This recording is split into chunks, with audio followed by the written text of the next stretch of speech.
I'm just going to continue with what we've been speaking about. And as I've always said, we kind of get into it incrementally. So I'm going to go over a little bit of what we went over the last couple of weeks and come up to where we are right now and kind of just continue on as we go through everything. And so I want to start by reminding us of the body and the earth being portals really of spirits. And that's what we truly are of ourselves. We are really spirit. We are not really physical. The physical is simply a housing, or the physical body is just a housing for the soul, if you will, and the soul is actually a clothing, if you will, or a vehicle for the spirit. So we have all come out of our Father, the source Father, and there are many dimensions that leads down to where we reside right now. Now, where we are right now, it doesn't mean that we don't function in another dimension, but we are shut off, we're closed off. So we at this point, many of us, the overwhelming majority of us, don't consciously function in a higher state. So what we're trying to talk about, then we're trying to talk about the higher self.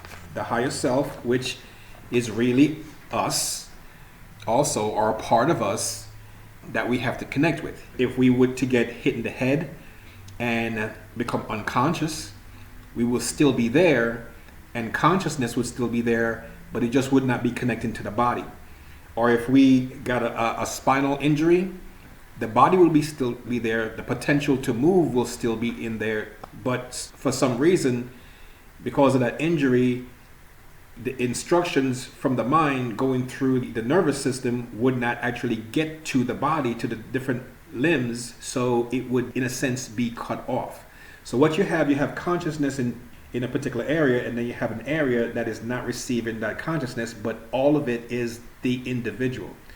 Well, if we expand that in a real large manner, then we start seeing the function of the higher self and us in this lower world, or three-dimensional world that we are functioning. We are like that body that's cut off, so we're not getting the signals that's coming from the higher self. And so the higher self, nevertheless, brings forth the spirit of the Father down into the body of the human person.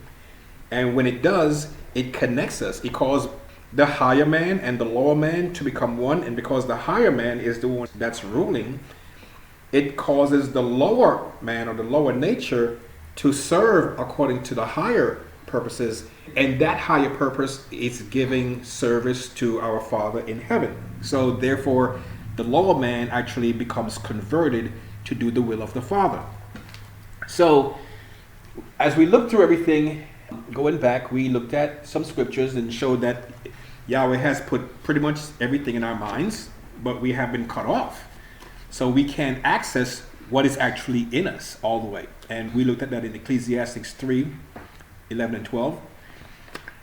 And we went further and we looked at the pattern that's Moshe put in the law. And in that pattern, he's showing that the Levites, which the Levites are a symbol of our higher selves, the regular individuals. But the inheritance of the Levites is really Yahweh. It's the higher self. We looked at Yahweh showing Moshe his glory, and the glory pretty much we looked at as 13 perfect attributes, which we're going to get into, probably not this week. We probably touch on it a little bit. But these 13 perfect attributes are coming straight out of source, which is in the third heaven, down to the second heaven. And each one of these heavens are divided into three. Just as the body, the human body, is divided into these three parts that we were talking about. So the perfect attributes, we saw 13 perfect attributes. That is actually where the Spirit of the Father, it dwells in the Spirit of the Father. The Spirit of the Father dwells in those 13 attributes. When we're able to come in contact with that, this is when it's said that the tabernacle of the Father is with men, or the tabernacle of Yahweh is with men, or the dwelling place of Yahweh really is with men when it comes down to us. But we have to do things in order for us to clear the passageway and to ungunk, if you will, the stoppage that's in that conduit, which is really comes down to our disobedience, that is clogging the pipe. So we can't function properly because we're disconnected. Now we went on to Deuteronomy 18, where we looked at the sacrifices or the offerings that the children of Israel were bringing to the priest, which was a burnt offering. And the burnt offering is not the only ones. There's a peace offering, and there was all these different offerings. But we were specifically looking at the offering that's in Deuteronomy 18, 1-3. And it was showing what the priest would receive of this particular offering. And of course, the offering that the individual is taking, is really what is in the individual. Is the animal parts that's in there. Now, Moshe couldn't take an individual and convert them and then cause the higher self to be ruling. So he put this all in a pattern. And this pattern, Yahweh opened this pattern to Moshe, showed it to him, and while he was in spirit now, he was just not getting this in his conscious mind. He was in a state of being when he went up on the mountain, and it's not a physical mountain that he's talking about. It's talking about a particular secret place that he's actually able to access when he's in either meditation or heavy contemplation. And in this area, he was given this, but this is in the spirit. He received this. This is a spiritual thing that he received. And this stuff that he received is spiritually discerned. So he received this, and this is one of the reasons why the children of Israel couldn't get what he was showing, because they were not in connection, so they didn't spiritually discern things. They were discerning things from what they could see or understand from their conscious mind, whereas Moshe was understanding things from a different mentality, a different mind. So they couldn't come together. So Moshe had to set certain things down, just as the Father said, make all things according to the pattern. So he showed this pattern in Deuteronomy 18, 1-3. And what the priest was supposed to receive were the offerings that was the shoulders, the cheeks, and they were also supposed to receive that which was of the stomach. And we went into that, what these three were all about, the shoulders being what controls the arms, or, when the Father says, he brought you out on outstretched arms, it's what he's able to control to bring all this stuff forth. The cheeks controls our speech, the words, and the stomach is the third energy center of the body, which is in control of the human will, the personal power, the discipline that we're dealing with, those kind of things. So we went on into Galatians, and we looked at the fruits of the Spirit. The fruits of the Spirit is pretty much kind of the same glory that the Father is speaking about. And this Spirit, when this Spirit gets to us, which is pretty much what's coming out of the second heaven to our mental body, down into the different divisions of the body, down to the bone and marrow, and then it starts to change the DNA. We looked at the fruits of the Spirit, that this is love, joy, peace, the kindness, the same kind of things that the Father was showing us in Exodus 34, which was talking about the 13 perfect attributes. Of course, they didn't go through all the attributes, all 13, but they were pretty much showing what the food, because the fruits are food of the Spirit, is all about. Now, we went to Matthew 17:20, and we looked at Yahshua saying, if you have just a little bit of this faith of the Father, which is what those who are serving are supposed to receive, because they are really the priests. They're the true priests. The true priest is not the Levites. The Levites is a symbol of what the true priests would be. And the true priests are those who follow Messiah wherever he goes. This is given to them. They inherit this thing. They inherit the Spirit. Okay? And so Yahshua is saying, if we have just that much of the faith of the Father, which we're supposed to inherit, that gives us the outstretched arms, okay, that gives us the control of the words, which is coming from our hearts, which is, we're going to be disciplined to bring forth the right thing. If we're able to get that, we could say to this mountain, be moved from here, go over there, and this actually will happen. Now, we went into Leviticus and we saw that the priest was taking an animal from the individual that came into the temple or in the outer court to make that sacrifice. But that person had to kill, they had to kill that animal. And their offering or their sacrifice had to be of a free will. It's not just something that someone takes and they're forced to do it. They have to freely do this of their own free will. So they have to approach the priest, just as we have to approach the higher self through our own acts. The things that we have to do is to put down the animal instincts, which is the beastly nature that's within us, okay? And as we put this beastly nature down, we are actually awakening in a spiritual nature. Now, the spiritual nature is really in the second heaven, which is the higher self that we were talking about. We haven't totally gotten to it yet, but this is where we're going. Now, as we continued, we saw that the priest put this offering on fire, and we saw that Yahshua was also supposed to, but before he put on fire, he would wash the entrails also. Okay, cleaning it, washing it with the law, if you will, as with water. And then the priest would take this from the individual and put this on the altar and burn it. And we went to the scriptures that shows that but Yachanan said the one who was coming after him was going to baptize them with the Holy Spirit. And this baptizing is actually immersing the individual, that they totally are taken up by this with the Holy Spirit and with fire. This fire that we're talking about. So, I don't think there's any need for me to go through, the body being divided into these three parts, which we went into the blood, the nervous system, which is electromagnetic, and the endocrine system, which is the water. Because I'm pretty sure we have that at this point, and we pretty much should have that. The astral body is the desire body, and the mental body is actually the edge of this first heaven that we have been talking about. So what I'm going to do, I'm going to start up at Hebrews 4, chapter 4 today, and we're going to look into just everything starting at that point, since we have brought everything up to snuff at this point right now. So Hebrews 4, and we'll go to verse 12. We also read this last time, and it's talking about the word of Yahweh now.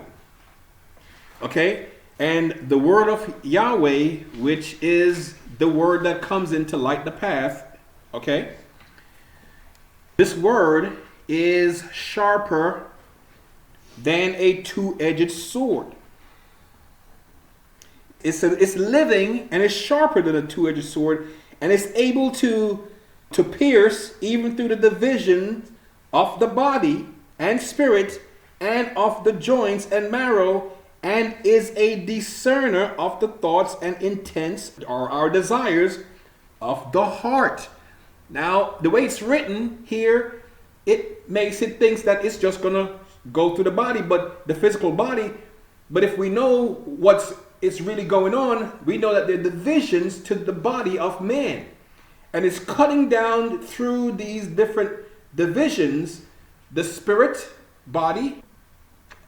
The mental body is going through the astral body, which houses all the desires, and is going down into the physical body, and is actually piercing down into the bone and marrow, because when it gets to the body, it is spirit within itself.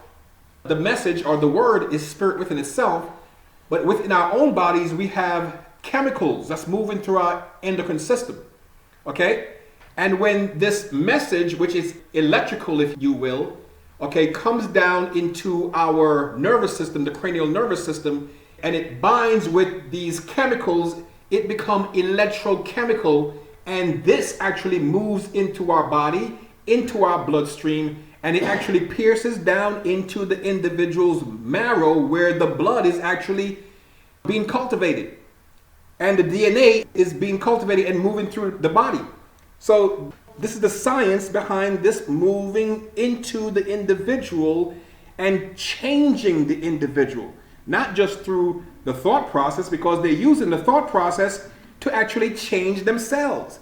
We're using the mental body to actually change the individual. And when the mental body is able to take hold of the desires, and instead of moving to do what the desire body is doing, but actually is able to cause the desire body to follow it, then everything is going to be turned around, and this is where we are going to start seeing changes within the individual. Now, we spoke about the gulf that is between the first heaven, or the mental body, and the second heaven. And we pretty much went to Revelations 4, and we're going to go there, okay? Revelations 4. What we had done also, we showed the parable of Lazarus and the rich man. And we showed that the rich man came into a place that he couldn't come in contact with those who were in Abraham's bosom, and those who were in Abraham's bosom couldn't access him that was across the gulf, because he was in an area that he hasn't cleansed himself to deal with those individuals who were in the second heaven. And because he hadn't cleansed himself, they couldn't reach over towards him to do anything in that area.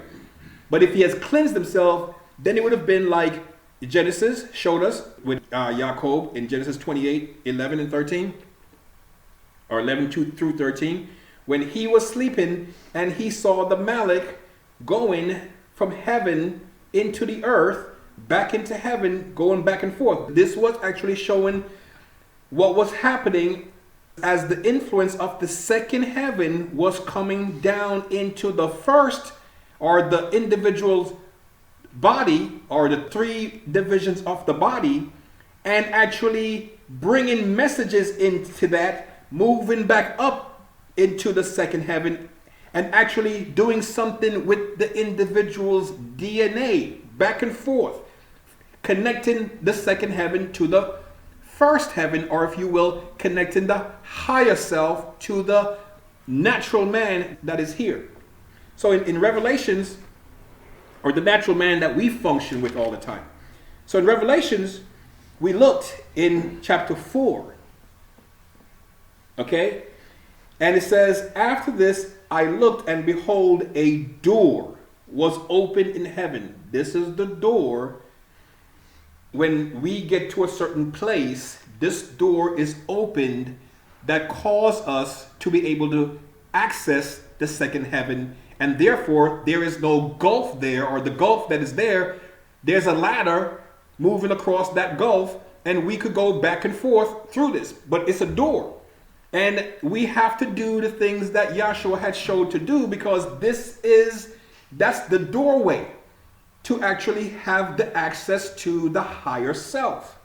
And so this heaven that he's talking about is not necessarily the third heaven.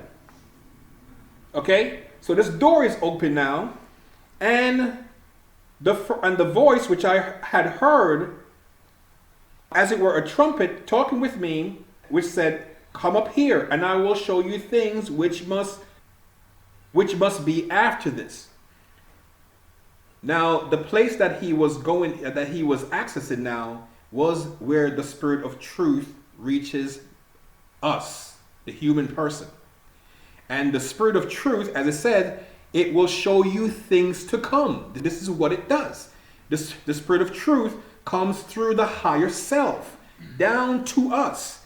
And what the scripture shows us, that it will show us things to come. And that's what was happening to Yakanan. That's why it's telling us that. I will show you things which is going to come after this, because he was accessing this. And it says, and immediately I was in the Spirit. And behold, a throne was set in heaven, and one sat on the throne. This is not talking about the third heaven. This is talking about the second heaven, which we're going to look at, because the second heaven, just let me tell you how the second heaven is set up here. The second heaven is really the higher self. That's where the higher self resides, the second heaven. Now, the second heaven, right above that gulf, is the higher mental body. Our human person, the edge of that human body, which is divided into three, ends with the mental body. Well, right across that gulf is the higher mental body. And this is what you're calling the four living creatures. They're of the lower part of the second heaven. If they were in the physical body that we have right now, they would be like our four lower energy centers. But they're not. And they can't be persuaded or moved in the area of what we get caught up with in the physical body. They're not there because they're in another realm, and they can't be influenced by the things that we are influenced by. So when they come into our body, into our realm, they are changing us, because they're of the Spirit of truth that comes down into this lower heaven here that we are. So he was in the Spirit, and he saw one of the thrones, and this mental body that we're talking about, the higher mental body, is the lower part of the second heaven, which is really described in our scriptures as the four living creatures. Then right above that, we have the higher spiritual body, because the second heaven is really your higher self. So you have all the higher in there. So you have the spiritual higher body, which is talking about the 24 elders that are around the throne. They're not the throne, they're around the throne. Okay? And then we have the Messiah consciousness, or the Messiah spirit, which is on the throne. This is actually what's on the throne. Well, what comes down to Messiah is from the third heaven, or the Messiah spirit is the edge of the second heaven. And as you move into the third heaven, you have what's of the lower part of the third heaven, which the third heaven is where Yahweh is residing. Father source, the spirit of the Father source, and then you have the only begotten Son of Father source, which it says Yahweh alone has immortality. So that's alone. They are there. And so as the only begotten Son, the spirit of the only begotten Son, which is of the third heaven, which he's the lower part of the third heaven, comes down into the second heaven. This is where the Messiah consciousness is at, coming all the way down to the spiritual body, which is kind of like the bride, down to the four living creatures, which are the ones who are controlling the elements or the elementals. So they are the creative process that's there. That moves down into our body, our spiritual body or mental body, down into our astral realm, down into the physical body, and we're functioning in the manner which would bring forth the will of the Father, because the tabernacle of the Father, or the dwelling place of the Father, those 13 attributes would have come all the way down to dwell in the physical individual. So let's go back to Revelations 4 here. Hope we understood that part. So he was in the Spirit. And in verse 3, he who sat upon there had the appearance of jasper and sardis. Okay, and there was a rainbow surrounding the throne, like the appearance of an emerald. Now, these are all symbolic too, because the emerald is that which is going to heal, and it has the mercy. Okay, it gives one's mercy. The rainbow is really the colors of your whole energy centers, all of them. Okay? Now, they're trying to twist that today, guys. That's why they're showing the rainbow colors. They're showing that with people whose minds are kind of moved off into the area of confusion. And we even saw the White House put the colors of the rainbow up when they actually approved the marriage of the same-sex marriage to go forth. Now, all they're really trying to do is to invert this to the people who do not understand this, and the people whose passions and desires are so far in the lower realm that they'll take anything that comes to them, because their bodies, okay, are portals. And these individuals know that if they attach certain things to their desire body, they could cause them to function a whole different way in this world and bring forth their creation. So they confuse the issue by inverting it. And so the rainbow all of a sudden becomes these people who don't know if they're male or female, or some people who need to get married to the same sex because this is where it's at, because they don't really understand. So they're inverting this right now. The jasper is dealing with strength. The jasper also, though, is transparent. And the sardis is talking about the submissive characteristics that we would have in order to access this right here. And surrounding the throne were 24 seats. And sitting on the seats, I saw 24 elders, clothed in white robes meaning that they are not of a dark mode of doing things, but it is totally righteous. And they had crowns of gold on their heads. And out of the throne, which is not the 24 elders, because the 24 elders are around the throne, out of the throne is proceeding certain forces, certain influences, which pretty much comes down to the 13 perfect attributes of the Father that is moving into the 24 elders. The 24 elders now, as if you read this and you look at the 4 living creatures, you will see that the 4 living creatures each have 6 wings. Now, the wings are symbolic of something. The wings are symbolic of the mode by which they operate, by which they move. Your legs is a symbol of how you move, and I move, and our ways here in the lower world. But their wings is showing us that they don't have to move like we do, moving on the earth, walking, but they're above the earth. Okay? And they move in another manner than just what we move by.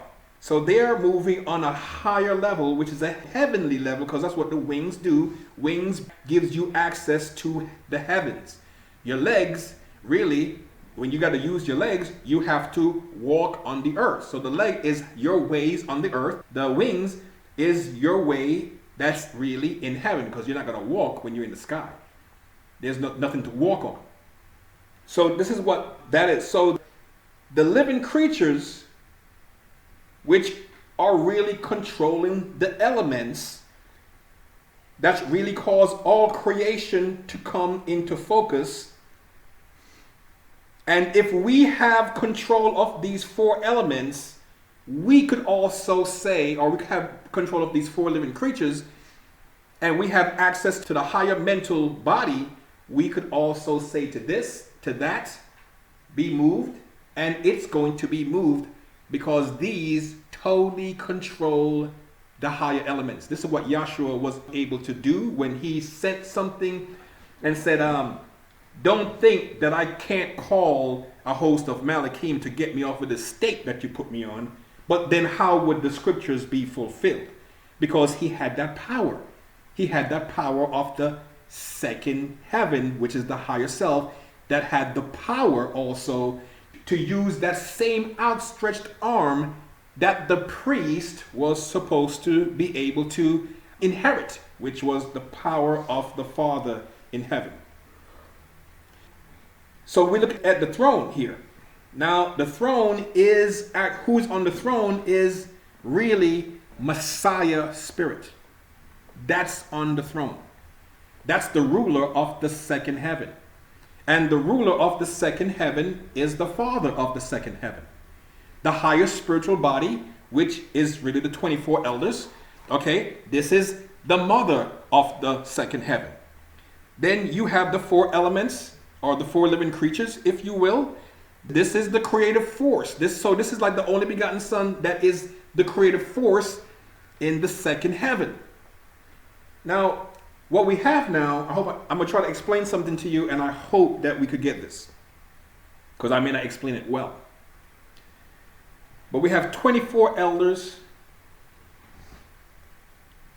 We have 24 cranial nerves.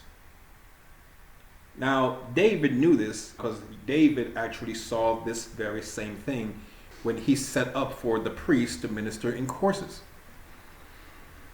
So we have 24 elders, and they are bringing the 13 perfect attributes to the four living creatures, which have the creative forces to come across the gulf to the individuals that actually purify themselves and reach those individuals' mental body, and further, because this is the word of Yahweh, this is what actually the word of Yahweh is doing, is going down through the divisions of the body of the human person and going down into them. Well, what it's doing is expanding the horizon or the consciousness. When you connect here to the higher self, it's expanding or multiplying, if you will, your consciousness, expanding it. From what we have, the 24 elders coming down, it's expanding the average individual who is able to make that sacrifice. But the number of man is 6. So you have this 24 elder influence coming down through the four living creatures, come across the gulf into this body that we have, and it's expanding it. It's causing something else to live in there. So we have 24, and if you look at what expands, guys, when you're going to expand something, you multiply it. So you have the 24 elders that comes into man, expands that man's consciousness, and man is the number of 6. That's the number of man, 6. So you have the 24, and you times that by 6, then you see what we have there. So it's 144. Now this 144 is going to rule for 1,000 years. But the 1,000 is not talking about a literal 1,000 years. It's really symbolic of a predetermined period of time. That's what it's talking about. So this 144 is going to be in courses for 1,000 years. So this is 144,000 that's going to be doing something, but these are the ones whose minds are going to be expanded because they're going to become one with Messiah's spirit. And through the 1,000 years, they're moving in courses, 144,000 courses that these move through in our bodies that we have right now. But the bodies we're going to be having right now are going to be that which is redeemed from among men, because we have made the right sacrifice, that the 13 perfect attributes is taken by the 24 elders, given into the four living creatures, which is the creative process in the second heaven. down to us, the mental body moving to have the astral body move in tandem with the higher mental body, this coming down to our physical body. And of course, here is the tabernacle of Yahweh, which is dwelling with man. But those who it's dwelling with is expanding their horizon, expanding their consciousness. They'll be like superhuman beings. They'll be like Yahshua when he walked through here, okay? And even greater than that. They'll be like Yahshua when he came back in here and he was going through walls, because they will have this, because they would have a redeemed body, because as our scripture says, there's 144,000, okay, that were redeemed from among men. These are the ones who follow the Lamb, it says, wherever he goes. So they're not going left or right. They're doing exactly what the higher self shows to do. The higher self, however, is bringing forth the Spirit of truth. The Spirit of truth does nothing of its own. It only does what it sees. So that's what it delivers to us. So we do the very same thing. We only do what we are receiving from the Spirit of truth. Now, let's go over the Chronicles. We're going to go to 1 Chronicles.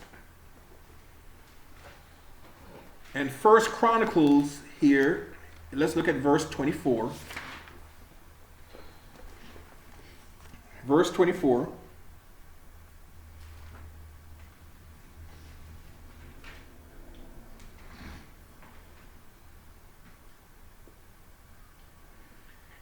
Okay, verse 24. And if you look at verse 24, chapter 24, okay, in verse 1, you see here, these were the divisions of the sons of Aaron. Aaron is the high priest. These are his sons, those who are going to minister at the temple. That's where they go. They're going to minister at the temple. And what it's showing is showing that they're going to minister in different divisions. And to show the sons that this is coming from. That's what it shows. Now, as you're reading it now, it's telling you who is of the first. If you go to verse 7, it says, the first lot fell on Yarib, the second to Yadayah. These are the courses that these guys are going to be ministering in. And if you go down to verse 18, because it's keep on giving you all the different ones that they're going to have, it says the 23rd to Delaiah and 24th to Maziah. In 19, this was their anointed order of serving when they entered the house of Yahweh according to the prescribed ordinance by the hand of Aaron their father, just as Yahweh, the father of Israel, commanded him. This is 24 different courses. Now these 24 different courses have other who they were working with of the Levites. But it was 24 that we're looking at right there. 24 cranial nerves, okay, or 12 cranial nerves, but they're 12 pairs. So it's 24. Now, each one of them, if you look at how it's set up here, they set them up 2 by 2. 2 by 2. Each one, they were showing 2. And he showed in each one of those, these were the moons by which they were going to be serving in. So there were 12 moons, and they were going to serve in pairs. Each moon, 2 of them were going to be doing that. So you have the first 2 that's going to be in the first moon, let's say. The second 2 who is going to be in the second moon. The next 2 was going to be in the third moon. So to 12 different moons but 24 different courses. So the 12 pairs, 24 courses. David saw this. David knew this. Now if we go to Luke chapter 1, okay, go to Luke in chapter 1.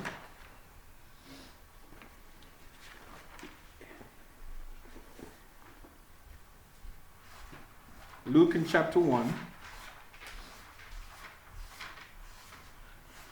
And in verse 5, let's look at verse 5 in chapter 1. And here it says, in the days of Herod, king of Judah, there was a certain priest named Zechariah, of the course or division of Abiah. So he was serving of the course of Abiah. So he would go in on that particular moon that Abiah was supposed to go in, either the first or the second part of the moon. They would usually serve 15 days. The next one served for 15 days, usually 2 weeks or so. And then they would get off duty, and then the next one would come in and do the very same thing. So there were 12 moons that they would do this, okay? But it was 24 of them. So they were moving in pairs, just as your cranial nerves is set up. Now, this is what's really going on, guys. That which is within is that which is without. Now, everything that we're looking at today is in us. But the worlds that are set outside of us, they are set up in the very same way. And these that's outside of us are dimensions and densities. So you have a world that has the 24 elders in the same manner. And you have a world that's functioning on the 6th dimension as Messiah consciousness in the same manner. You have this moving on outside of us. But inside of you, you have the very same thing, because you're not going to access that outside of yourself. You're not going to access the 7th dimension or the 4th or the 5th or the 6th dimension by doing something outside. They are accessed inside of you. They're in you, as Moshe showed us. You don't have to go across the water. You don't have to go into heaven to say how you're going to bring Messiah down to you. No, because Messiah is already in you. You don't have to go down into the ocean or the depth of the earth to bring the Messiah consciousness up. No, it's already in us. We have to wake it up so we could have the mallet going back and forth, connecting us across that bridge. Because we somehow burnt that bridge and there's a gap. So we got to get a ladder there, which is the bridge, moving back and forth so we could actually function with the higher self, which the higher self is really the priest that you make the sacrifice to, or that you bring your sacrifice to. Now, this is set up in this manner.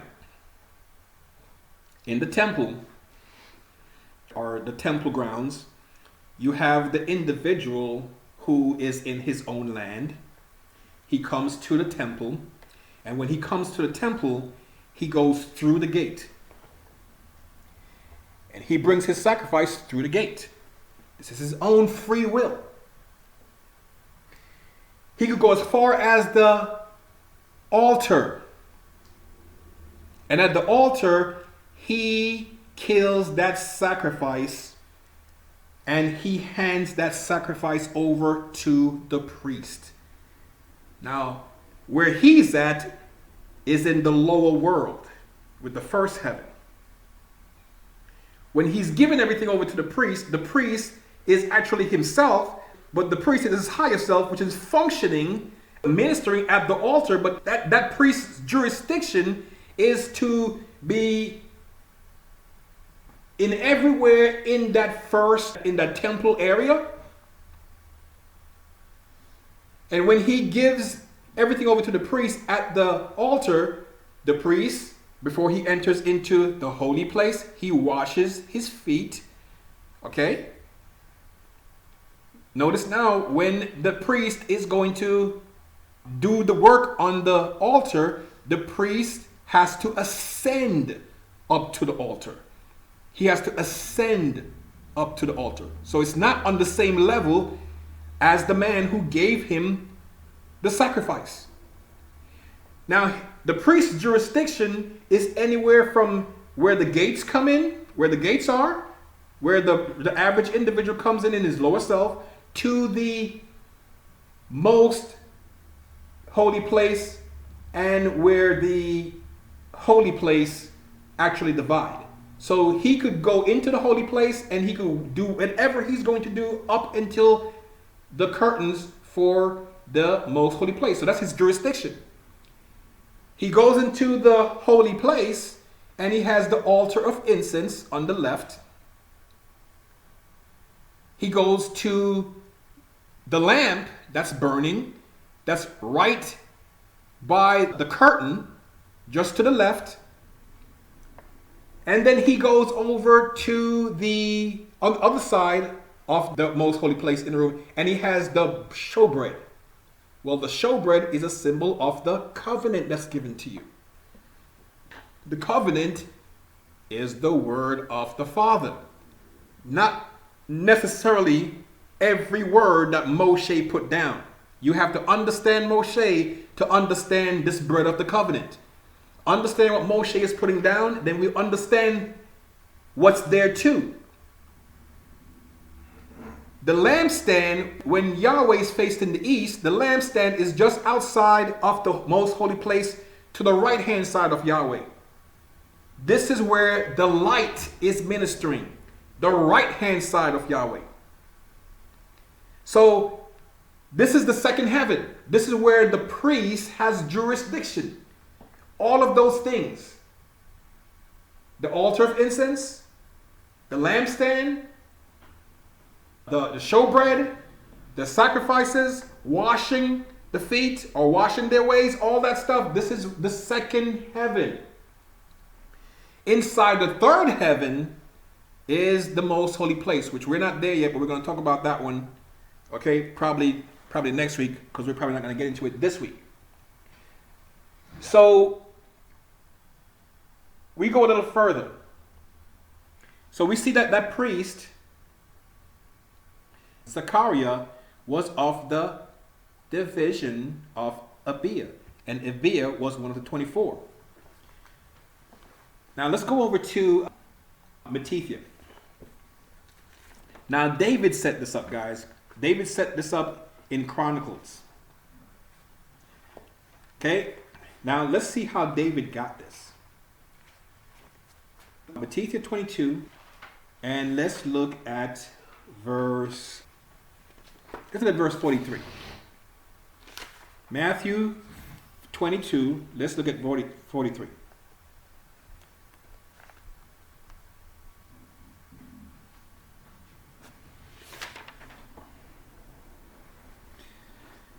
In 43 it says,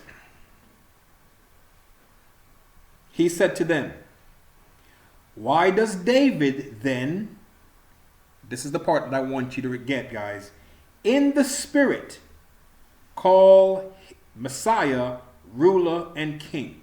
In the spirit. Why does David do that in the spirit? That means David was in the spirit, just like Yachanan that was seeing things, and this was revealed to David in the spirit. Let's go over to Psalms 110. Okay, Psalms 110. And let's look at what we're seeing here, Psalms 110, and let's look at verse 1. Yahweh said to my ruler and king, sit at my right hand until I make your enemies the footstool. So why does David in the spirit call him ruler and king? David was in the spirit when David received the information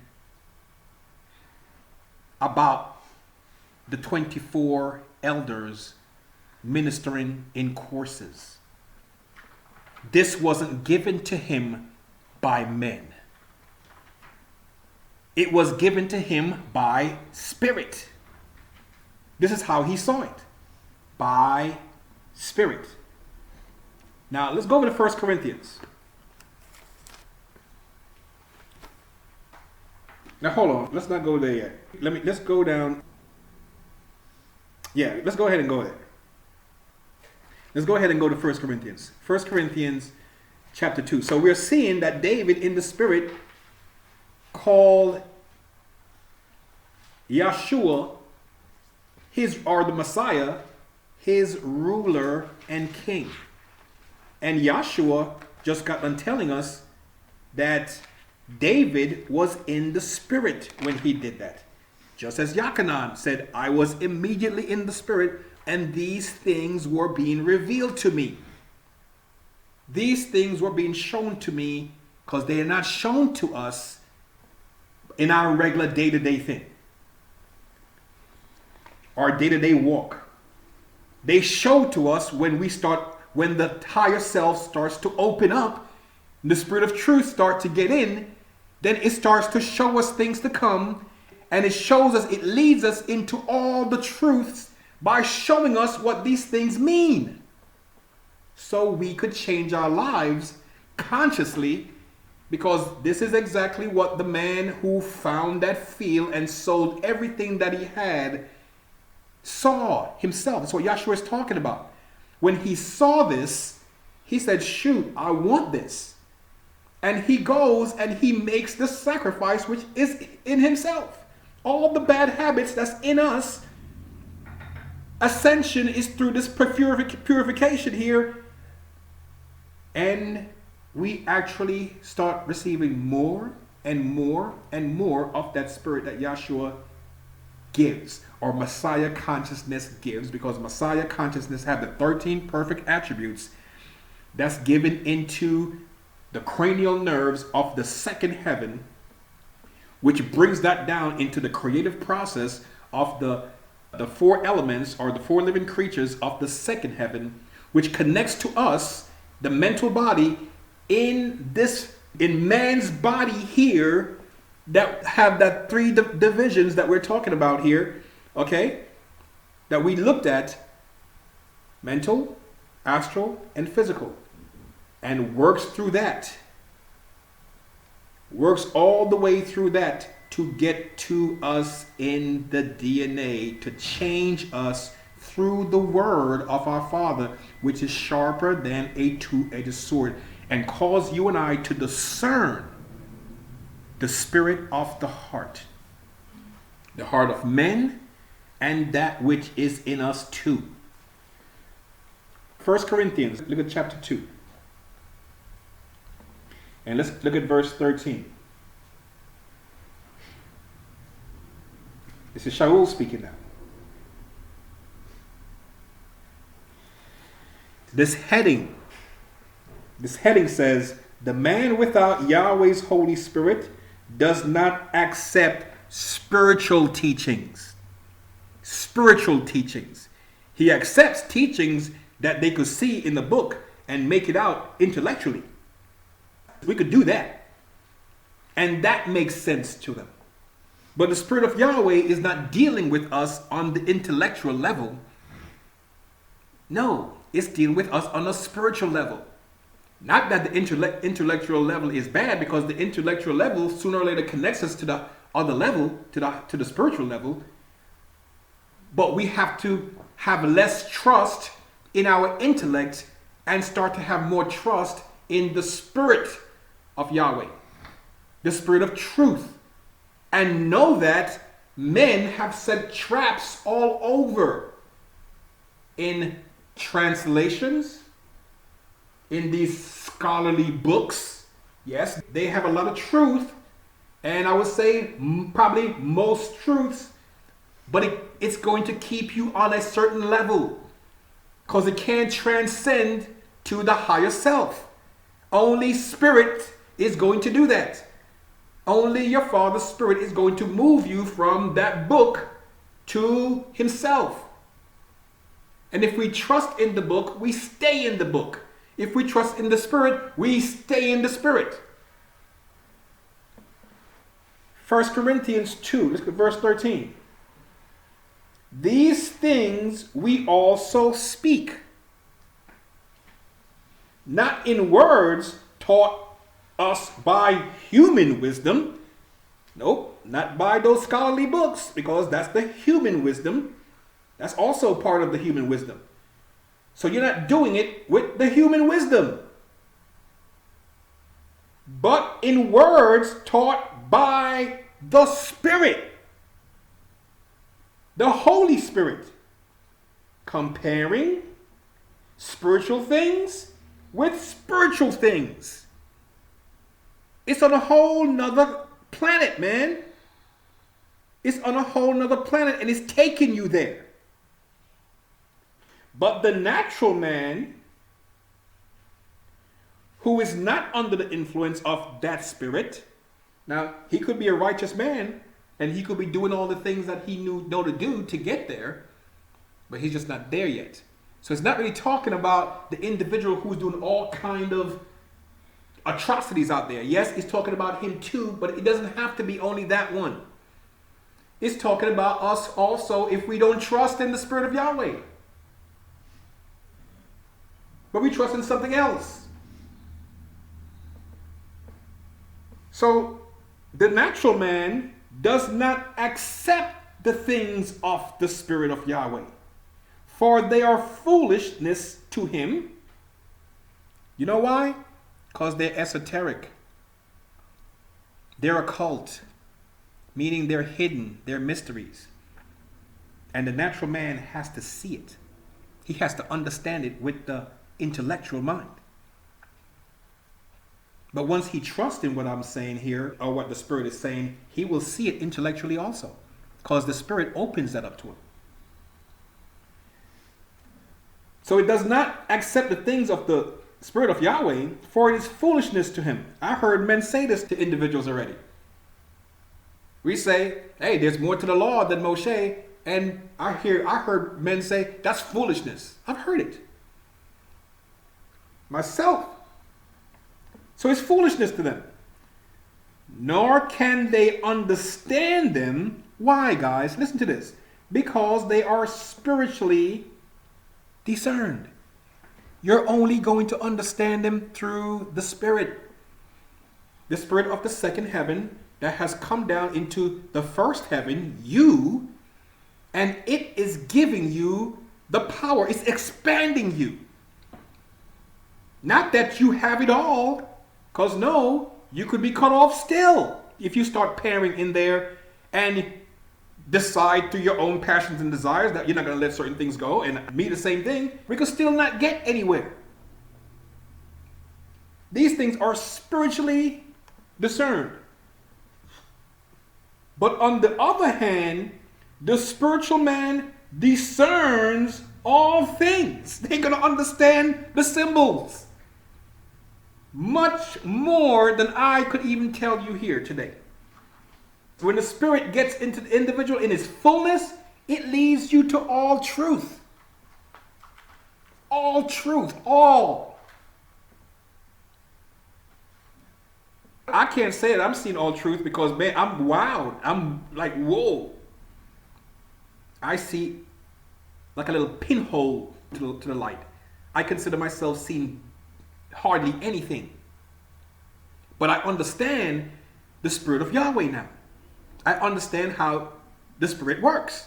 And I understand that I can't give credence to these scholarly books because I understand that they're not done through the Spirit. The holy men who were led early, they were led by the Spirit. But these books have a lot of pitfalls in them. Now, I'm not throwing them away because they could still help us in our study. But just like the laws of Moshe, there is more to Yahweh than those.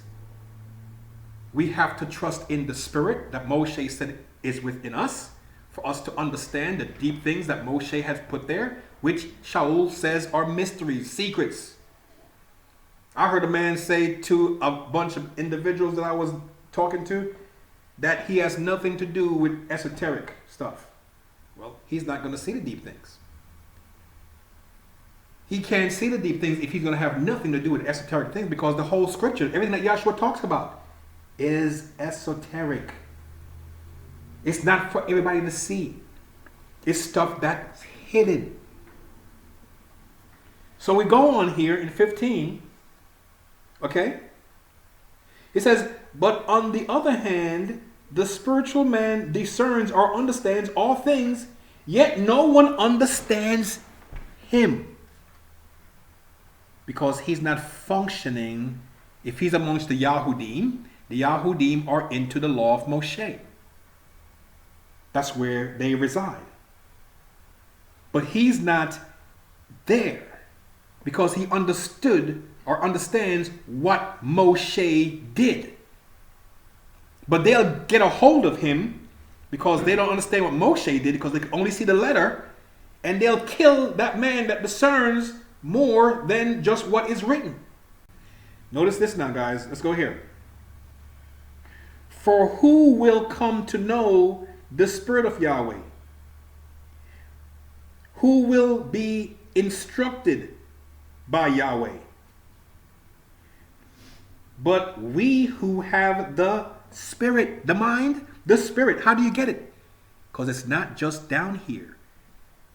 It's in the second heaven coming down to us, and it's influencing us. It's going through the divisions of the body, down through the bone and marrow, down to our mental body, down to the astral desire body, down through the bone and marrow. And this is actually who is going to get it. Those who make the sacrifice, that this will move through us. Those of us who makes the sacrifice. Now notice what it says down here, guys. Notice this part right here. For who will come to know the mind of Yahweh? Notice this next scripture. Who will be instructed by Yahweh? Instructed by Yahweh? Instructed? Taught. Who is going to be taught? Who is going to be taught by Yahweh?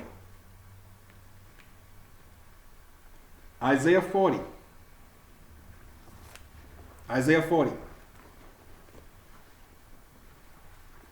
And let's go to verse 13. It says the very same thing here. Who will know the mind or the Spirit of Yahweh? What man will he teach? Teach. This teach is the same instruction. Teach, instruction, instructed by Yahweh, taught. Who will be instructed by Yahweh? It's written in our book.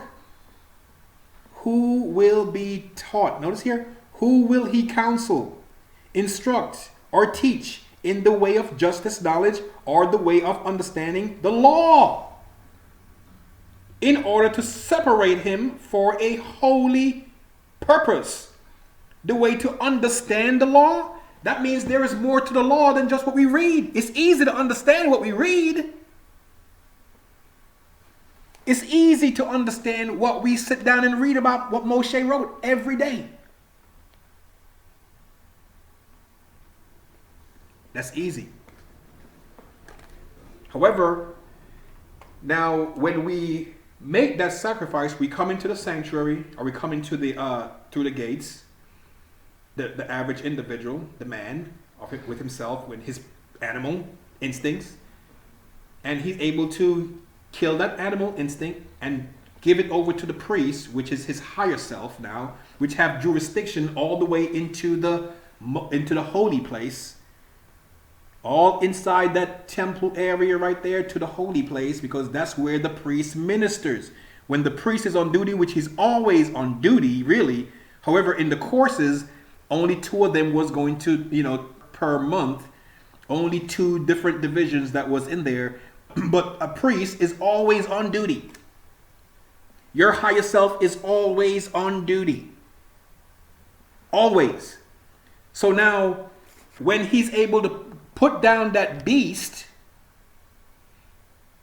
and give himself over, that the higher self is going to be doing things, and allow the Spirit of the Father to move in him and stop pushing and prodding to make sure he gets his way or her way, whatever. She sees that over there or he sees that over there. But the Father has them here. They're pushing to get over there, and he's pushing to get over there. But the Father's like, just relax. Just be here.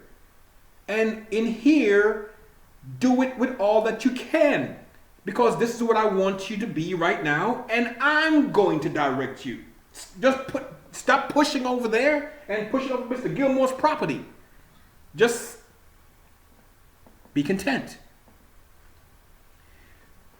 So now, when we give everything over to the priest, then we stop from our own works, because our works is we have to do everything that's outside that temple. This is outside the temple. It's not the work of the Father. But when we give everything over to the priest, now we are working for the Father. Everything that you do is for the Father. So you have given up your own works, and now you, operating with the higher self, you are doing that. When the two men has become one, you are doing everything and directing everything to the Father. This is what is called entering into the rest. Resting from your own labors and coming into the place that you pick up, and I pick up the things that the Father has as importance. It's going to be my last scripture. Let's go over to Matthew. My last scripture. Let's go to Matthew 11. We're going to rest from our own works.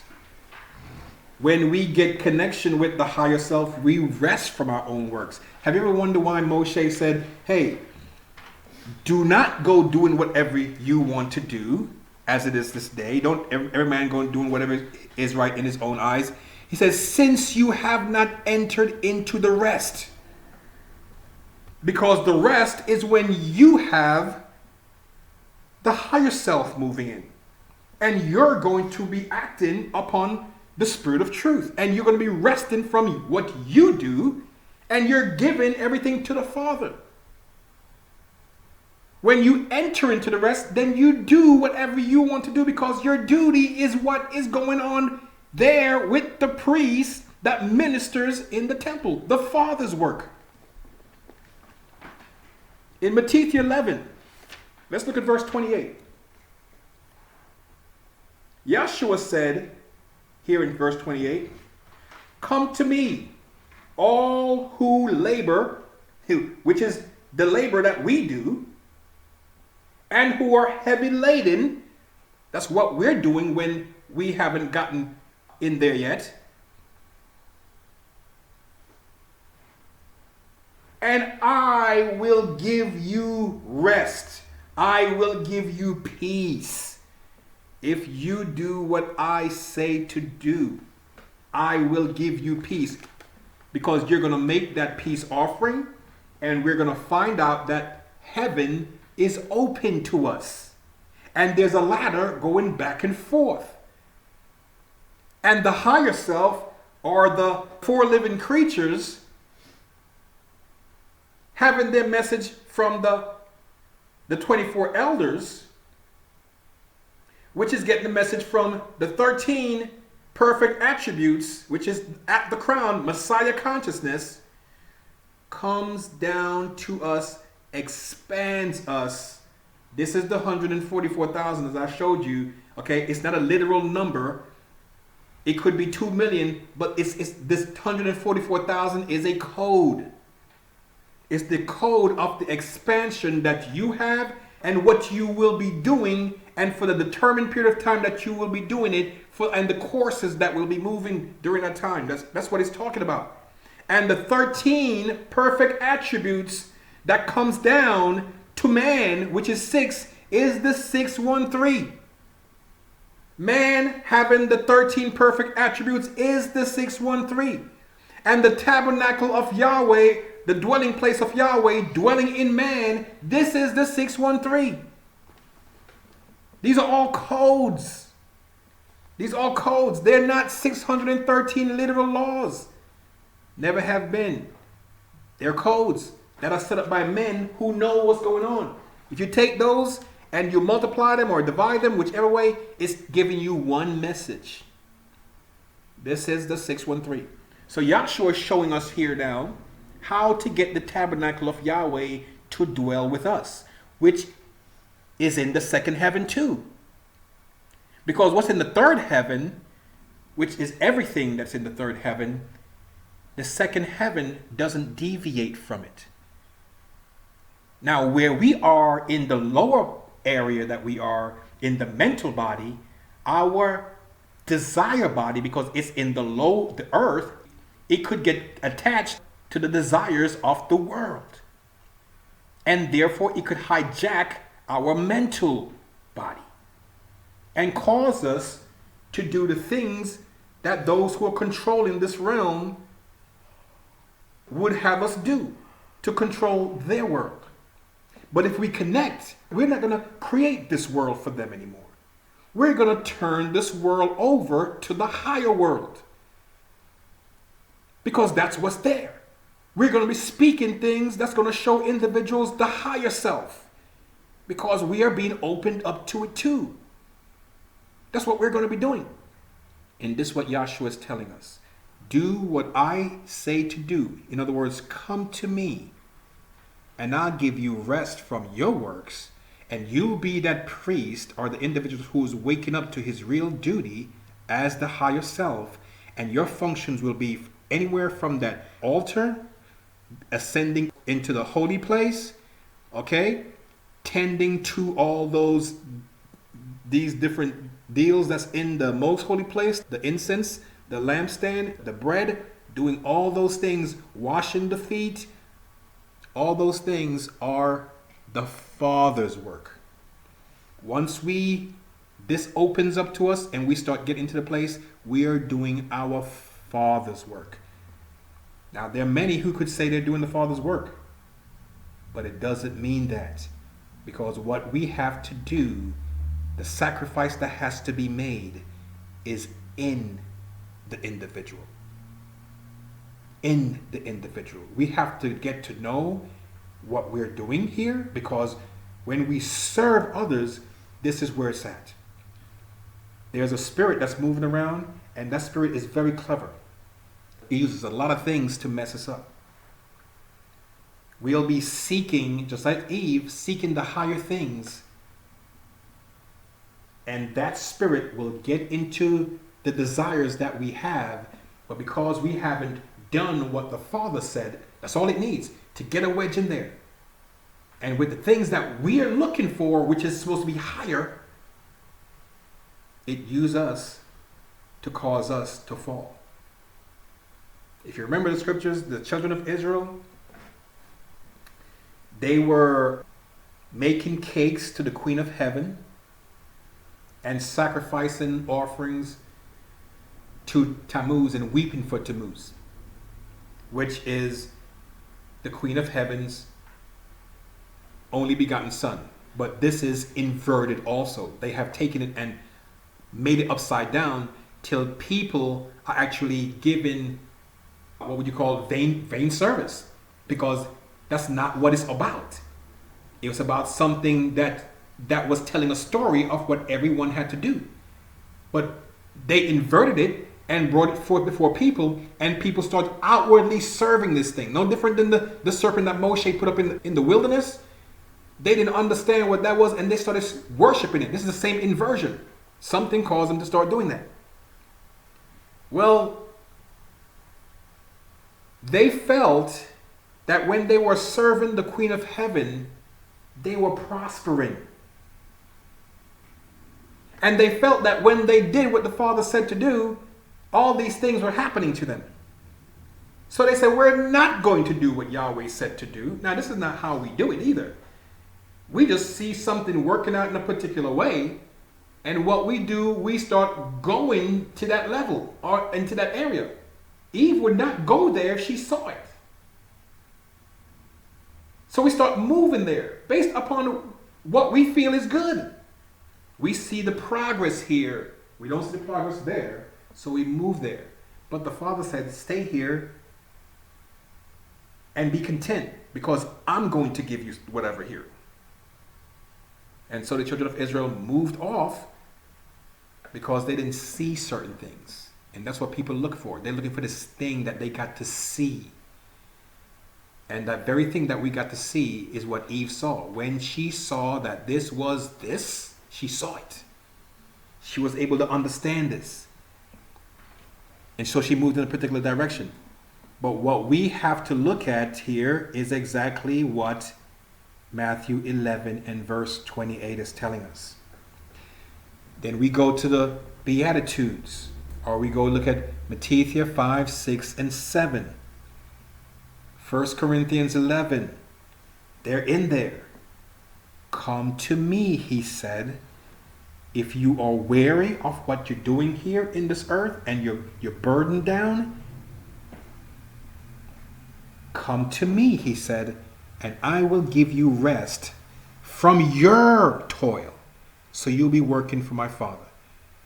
May our Father really truly bless each and every individual's minds today. And that will be the end of what I have to say.